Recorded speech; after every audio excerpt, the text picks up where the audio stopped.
A very warm welcome to everybody. Good morning. This is another session of Dharma in Pyjamas. So I hope you're in your pyjamas and ready to go. So we have a different topic each week. And this week, the topic's roughly called Where the Wild Things Are. So I don't know if you ever read that book when you were little, Where the Wild Things Are with Max. I've got a little picture to show you just to jolt your memory. There we go. Here's the wild things with the wild rumpus and Max there. I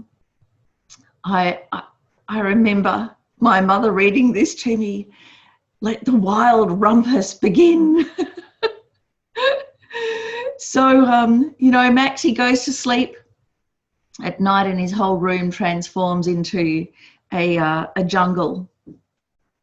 And so the wild things are a little bit like our protectors, our inner protectors. So I wanted to actually talk today about the Dharma protectors and who are the protectors.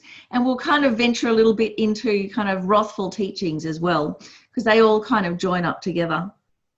So when I was little, because I was brought up a Buddhist, I remember going up to Chenrezig Institute. It was before they even had electricity in the Gompa, and there'd be pujas late at night, and so there'd be candles and there'd be music and drums and the Tibetan trumpets and the conch shells and chanting, and it was just so incredibly exciting as a child. Like, nothing's ever beat it really since then. And so some of those pujas were protector prayer pujas. So really quite fearsome, and the imagery quite fearsome as well. But the fearsomeness was a lot like when you were little and you had stories like that where you were just deliciously scared, so that you felt kind of scared and at the same time completely protected. That deliciousness of listening to a ghost story whilst you're all huddled up together, that kind of thing. So in Tibetan Buddhism, or in Buddhism, the Dharma protectors are, they look really fearsome, but they're actually bodhisattvas who appear in terrifying form, Buddhas who appear in terrifying form. Why are they terrifying? Probably the better way to put it is, who is being terrified? So when we see these protectors, who's being terrified is our self-cherishing and our self-grasping. That's who's scared. That's they need an equal and opposite reactive force, because they're so large and domineering in our life. The protectors need to be equally strong and equally terrifying, more so to them. So that's how come they look so fearsome. So that's one thing to remember. And the other thing that when we experience it, of course, is this absolute deliciousness of being safe, because now finally we're safe from self-cherishing and self-grasping. So in all the pantheon of the imagery of the Dharma protectors, there's a whole range. So not all protectors in that kind of pantheon are Buddhas. So we have to make sure that when we are seeking the help of the protectors, that we actually seek the help of a Dharma protector. And so again, there's a whole range of different types of protectors. So Dharmapala, Dharma, and protection. And we have to make sure that the ones who are the Buddhas and the Bodhisattvas appearing in this wrathful form, they can go into the merit field. Then there's all these kind of lesser ones that are in the entourage, and they're not necessarily enlightened. So they don't go into the merit field. They don't become objects of refuge for us. It's just a way of being able to kind of discriminate of where we put our trust, where we seek guidance and protection. And what we want to do is be able to feel safe on all levels and live harmoniously on all levels. So we have the the ultimate one of the Buddhas and Bodhisattvas, our guru as the protector. All the Buddha's teachings, the Buddha as the protector. And then we have, say, for instance, the main Dharma protectors, like, say, Mahakala, who is the wrathful emanation of Chenrezig, great compassion. And then we also have, they're not so much protectors, but they're like the very strong spirits, or what are called like landlords that live around us, that protect precious parts of the earth. And so if you've ever gone anywhere in Australia, it's really good to try and have like a welcome to country ceremony, so that you are introduced to everybody that's there, and you are, you arrive harmoniously and invited, and then you are protected when you go through that land. Now, I think I've got a couple of other pictures to show you of the protectors. So yes, so my first kind of introduction to the protectors was one side, the Pujas at Chenrezig Institute with the incredible Dharma protectors, and the other, this fantastic book that is still a great love of my life. I had a great big crush on this one with the stripy jumper. I just thought he was the most gorgeous, fantastic, wonderful creature in the whole world. So I'm going to come back to this story because there is a real kind of hero's journey within this that all of us go through in our Dharma practice.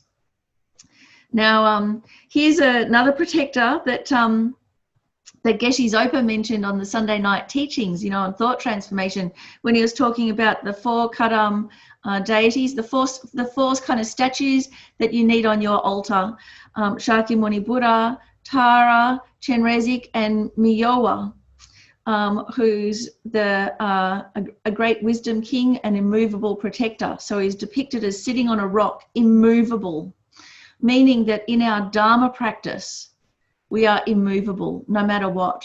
And in our bodhicitta, our altruistic intention to an enlightenment for the benefit of sentient beings, we are immovable. And then all the implements have different meanings as well. So the sword of wisdom that cuts through ignorance. And then in his other hand, the hook. So and the rope. And so the rope is of the 5 colors of the 5 wisdoms. And what the rope does is it binds all of the crazy energy, the disturbers, the obscurations, how we might personify, all the various demons, those inner demons that we have, doubts and procrastination and all of those things. It binds them. It binds that energy to the Dharma. And Myowa is surrounded by a flame, and what that flame actually is a Garuda or a phoenix. So really quite amazing imagery.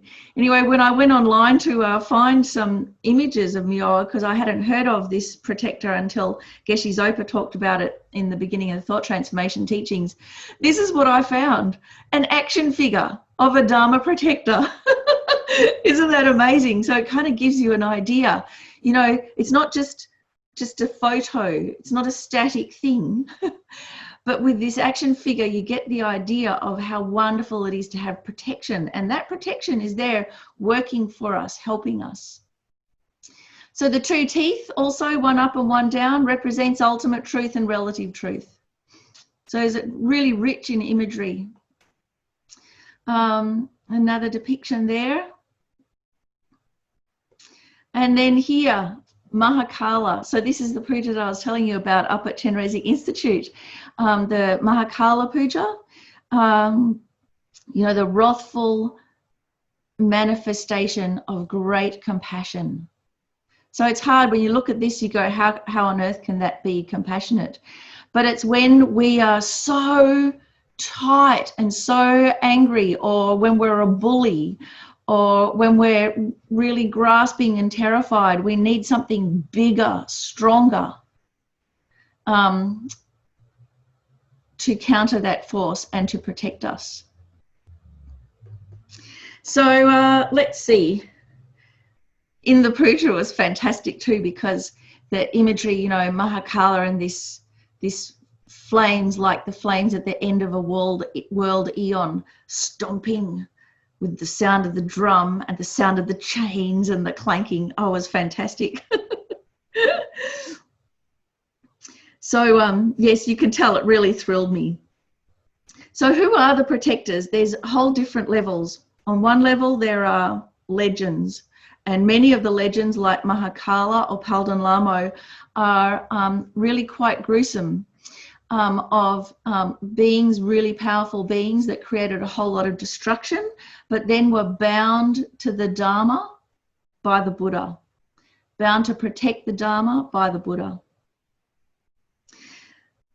So that's kind of like the legend, and you can take it literally or you can take it as a fairy tale, but as we know, fairy tales are really enduring because there is an inner shape to them that really resonates with us. So psychologically, the Dharma protectors are a way of binding the strength of our emotions to our Dharma practice. And what are they bound by? By wisdom and bodhicitta. So it's in our Dharma journey towards enlightenment, all of these incredibly strong emotions and fears that arise, there's energy in them. You know, it's like Johnny Rotten said, you know, anger is an energy. So instead of just trying to put a lid on it, we can actually use that energy. We can harness that power to propel our Dharma practice, to protect us, which I think is incredibly lucky that we can do that. You know, socially, we need protectors. We need benefactors. We need to be able to feel safe so that we can progress. Ultimately, of course, the protector is the three jewels, Buddha, Dharma, and Sangha, in our own mind, all those realizations in our own mind.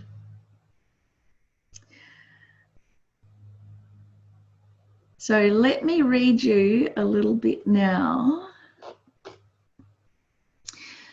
So this is from Alexander Berzin, Study Buddhism, a fantastic website. So Lama Tsongkhapa, who taught the three principal aspects of the path, renunciation, bodhicitta, and the understanding of emptiness. So in order to transform ourselves, this is what Alexander Berzin says, we need to renounce or be willing to give up our old neurotic ways, which include our negative self-image and other self-destructive states of mind and behavior. Giving this up can actually be quite frightening, and so it requires some sort of feeling of protection. Bodhicitta is the mind wishing to become enlightened for the benefit of others, which means not just working for our own selfish aims, but taking on and working with the problems of every other being. And this again can be quite a frightening idea. And finally, with the understanding of emptiness, we're giving up our usual confused projections of the world, where we believe that all of the fantasies surrounding us are real.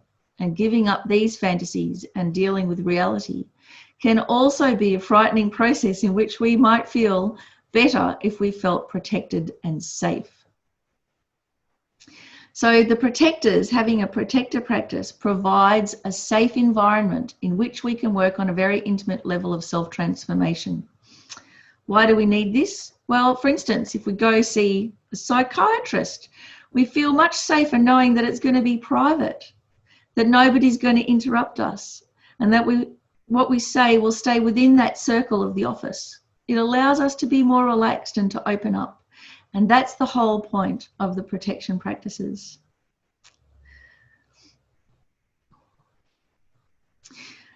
Then he also says, it's possible to give a Jungian analysis to this process and understand that we're actually working with the negative forces within our own unconscious mind that can be tamed and used as protectors. This fits in with the Dharma, that ultimately the source of protection is the natural purity of the clear light mind. So this is linked to a very important psychological point in that these harmful spirits or the protectors represent our fears.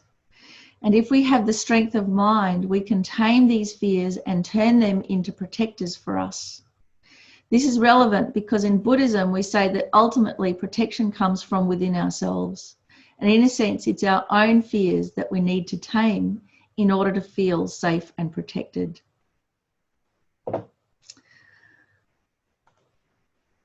Okay, so sorry, I'll put the Alex Berzin, and it's the website's called Study Buddhism. It's there on our links page. Helpful links right down the bottom there. There's a few really choice websites, and I'll put a link for that one there. So I hope this is kind of giving you a bit of an idea of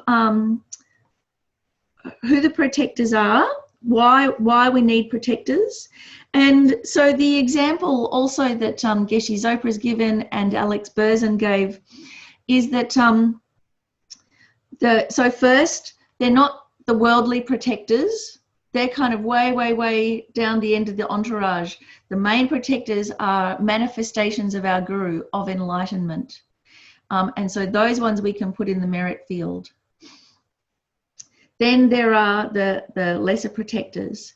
But the way that we relate to the protectors is as if they're like our guardians. So many times the Tibetans will talk about how you might have seen those huge Tibetan mastiffs, those massive dogs. You know, their heads are 3 times as big as a human head. They're really enormous, big, black, strong dogs, and they're they're real killers. So they're guard dogs. And so you have guard dogs to guard, you know, your home and your family so that you can be freed up to do the more important work. And with guard dogs, you have to be really strong to be able to hold their energy, to have them respect you.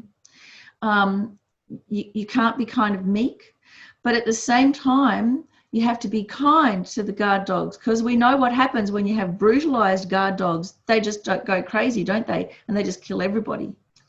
So there's something else too that Alex Berzin said about this. Serkong Rinpoche, one of the teachers of His Holiness the Dalai Lama, explained that having a protector is like having a very strong and vicious dog. If you're a strong person, you can go and sit and guard your gate every night to make sure that thieves don't attack, but usually people wouldn't do that. It's not that they don't have the ability, it's just why bother? You could put a dog there instead. So in Tibet, they have huge dogs that are very vicious and can kill people. So to command them, you have to be really strong, but you also need to be kind to the dog. You have to make sure that you always feed it. But if you don't feed such dogs every day and you aren't nice to them, or if you're weak, then the dog can attack and hurt you. It's similar with Dharma protectors in that you don't take them lightly. You make what is called a damsig, or a bond with the protectors, whereby you feed them and they protect you. So it's a relationship in which they work for us and we are in control. Serkong Rinpoche always emphasised the importance of having command over the protectors, because we mustn't be afraid of them, but we do have to make offerings to the protectors every day so that we have, and so we have protector ceremonies. For instance, with the Mahakala practice, it's used only when we ourselves have taken on the form of a very strong and forceful Buddha figure, not a gentle one. So, for instance, in the Gelug tradition, we do the protector practices in the context of generating ourselves as Yamantaka, the forceful aspect of wisdom, Manjushri. So this I found quite interesting, because then he goes on to say, we have so many things to do, so it's helpful to bring in some helpers, like employing a fierce dog to guard the gate of our home. We don't call in a gentle dog like one of those poodles with nail polish, which is like this dog. We ourselves also need to be extremely strong. We have to be kind to the dog and feed it. And so we have pujas in which we make offerings to the protectors. So what do we feed the protectors? What we feed the protectors is our delusions, our neuroses, our doubts, our procrastination. So to do that, we have to be really honest, don't we? We have to be courageous and be very authentic in our practice, so that if we have problems, we feed them to the protectors. And if we are authentic, then it's like the protectors deal with those problems and we can kind of relax a little bit. But as you know, most of the time when we're really stuffing up in life, we just go into denial, don't we?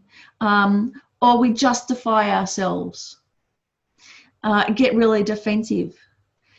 Now, that's like a red rag to the protectors. That's like, you know, if we're not honest or authentic, that's going to come back and backfire at us.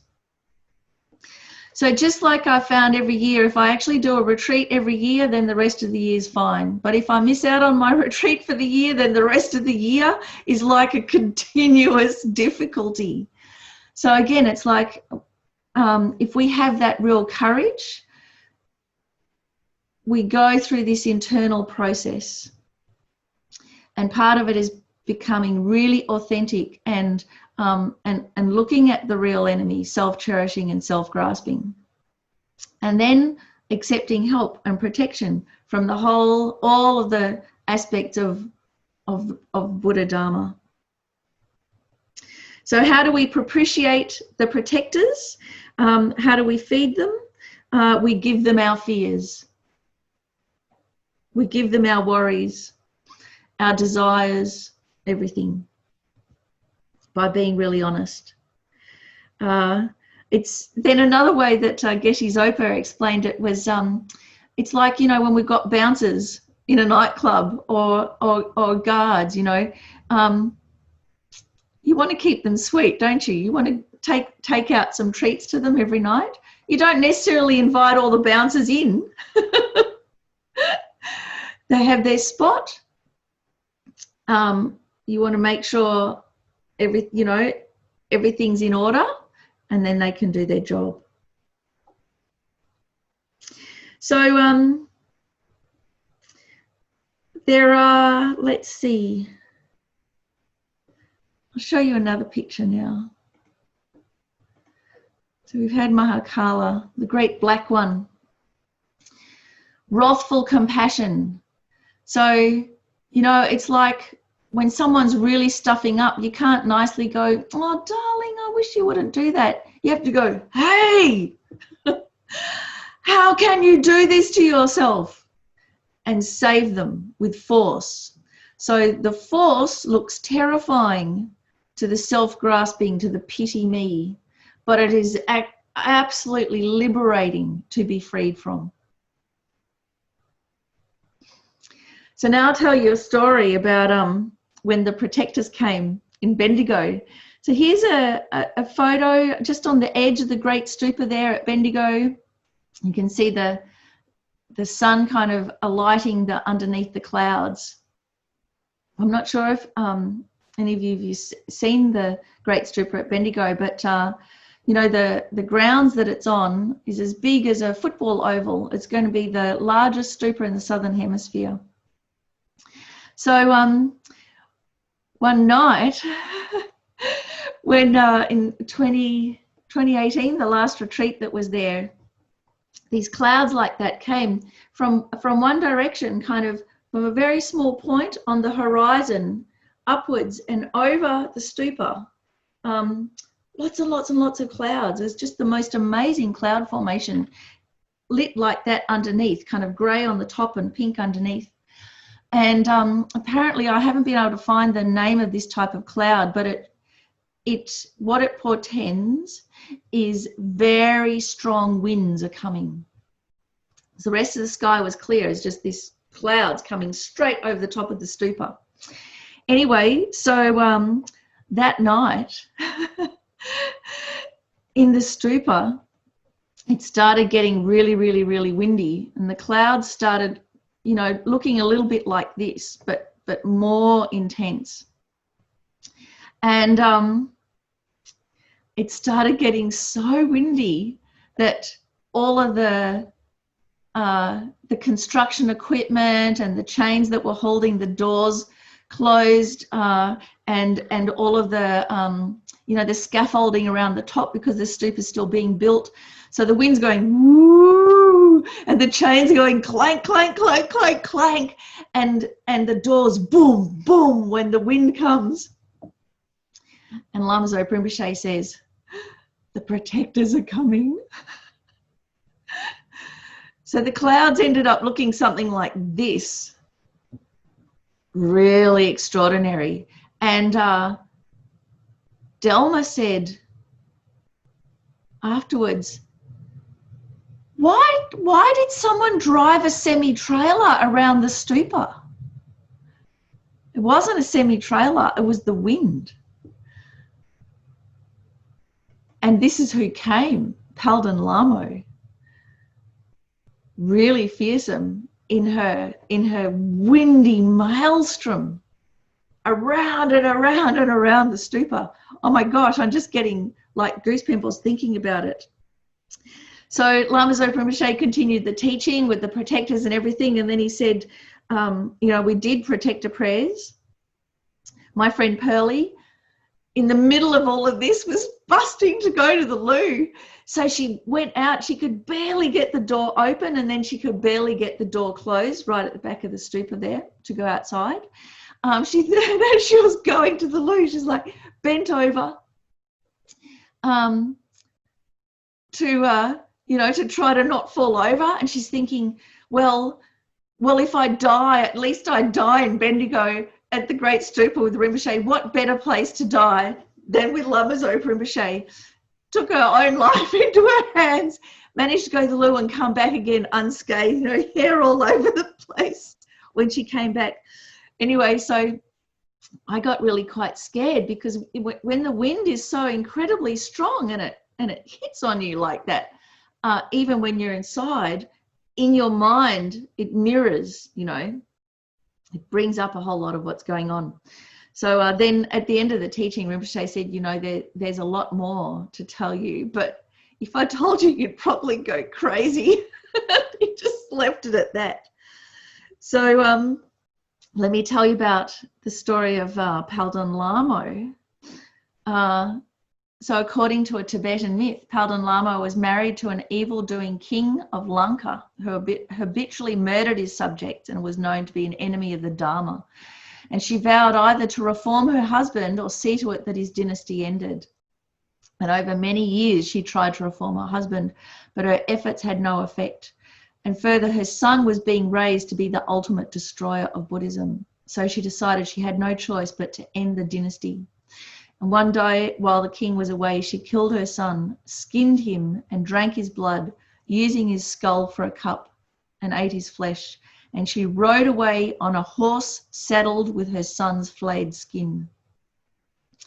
This is a gruesome story, but do remember it's a myth, and there are many ways to interpret it. It can be seen as an act of contrition. She took the child of her body back into her body, taking ownership, in a sense, of what she'd created. The flayed skin saddle represents the karma of what she'd done that she was still riding. When the king realized what had happened and he returned, he screamed a curse and seized his bow and arrow and struck Palden Lamo's horse, or it's actually a mule, with a poisoned arrow.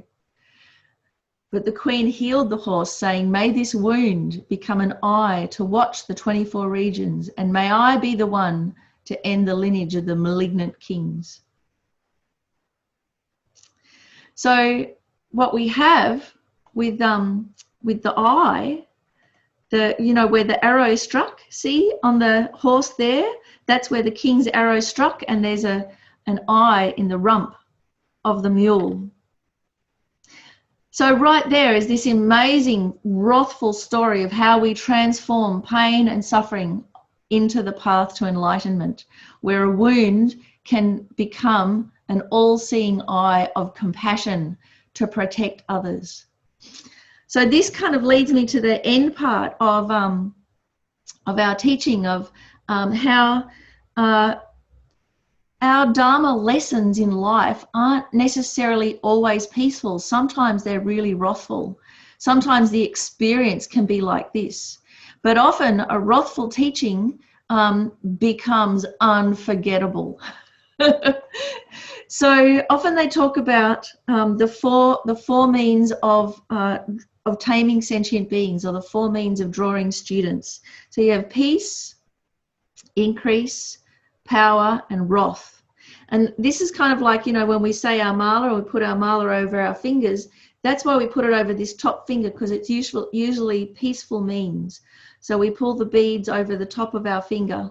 The ways of drawing students is by peaceful means. So an example of this would say be white Tara practice. It's when you get blissed out at teachings, you feel so happy, your mind's pacified, you feel like you're coming home. So that's the usual way of drawing sentient beings, how the lamas teach us, how we experience the Dharma. Then the second one, increase. So that's like orange manjushri, increasing our wisdom and our memory. Yellow zambala, increasing our wealth, our spiritual resources. And many times the way that the lamas draw us in with increasing means is by giving us a present, or inviting the volunteers to dinner. And we just feel so special, and it just lifts our spirits so much, you know, just to get a little mala, or, you know, sometimes when the lamas come and then they give everybody a blessing cord, or a picture of the Buddha, something like that. So increasing means. Or they give us a really fun task to do. So one time Lama Zopa Rinpoche, when he was coming, rang up and said, "Now, Miffy, have you done your hair?" And I was like, "Yeah, I have to put new dye in it." And he said, "What I'd like you to do is do it all up with, have the 8 offering goddesses coming out the top, have it all wrapped up in a kata, have the 5 wisdom color, the 6 perfections and the 5 wisdoms." And I just went, wow, how fantastic. And I just did this outrageous hairdo when Rinpoche came. So it's like increasing means. The third one, control or power. How the lamas use controlling means. So it's when we're really going a bit crazy. And that can be like when you're there in a teaching and you start getting ants in your pants. You know, you're really restless and you just want to go. And my friend Pearlie said she was at a teaching like this, but she felt like she was like a little fly going zzz, and the lama just pinned her down effortlessly. So even though her mind was going all crazy, she couldn't move. She had to stay there. So Vajrayogini, Vajrapani, they're like the powerful, the ability to control our going crazy mind. And the last one, wrath. Terrifying means. So that's when we have really big obstacles, then we have really powerful protection. And many times we'll experience what is a wrathful teaching. And this is where we might go through a very traumatic event, say some violence or a really difficult event. And in that moment that it's happening, there's something in our mind that goes on, I know they're harming me, but I don't want to harm them. I know it's not them. I know it's their delusions. And we have this incredibly clear realization that's totally different from a worldly one where we just normally retaliate back. Sometimes it can happen when we have a relationship breakup, or when our house burns down, where we end up in the emergency department in hospital and we have a Dharma thought, a Dharma response to it. And those events are just unforgettable, aren't they? So that's a wrathful teaching. We get the wisdom of the Dharma. It's like straight between the eyes, but it's in this incredibly intense, wrathful, almost traumatic way. So the few kind of wrathful teaching experiences that I've had in life are like that, absolutely unforgettable.